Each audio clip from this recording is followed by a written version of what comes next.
Nagpunta na naman kami ni Madam Claudia dito sa probinsya ng Rizal at dinala nga niya ako dito sa overlooking na cafe and restaurant na matatagpuan sa Angono. Matatagpuan ito sa loob ng East Ridge Subdivision.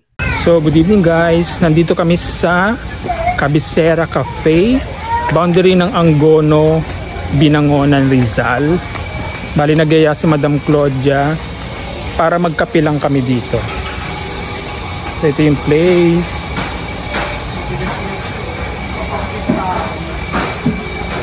Para siyang bahay. Mamaya pasok kami sa loob. So order na kami. Ganda, diba? So ang hot and cold coffee nila dito ay nag-range from 140 to 180 pesos.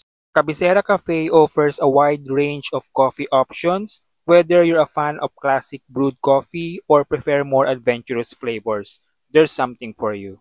This cafe is practicing sustainability using local organic coffee beans and local organic ingredients.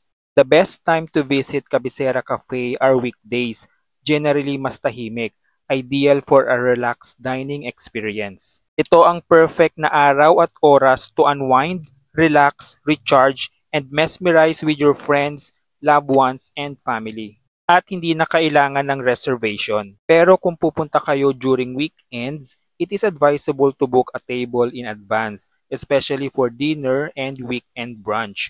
You can make reservations online or by calling the cafe. Pwede kayong pumesto dito sa loob with contemporary decor or the more intimate corners for a quieter meal. This cafe and restaurant offers a unique ambience that blends modern design with a traditional Filipino touch. It is a perfect place for people looking for a cozy and relaxing environment.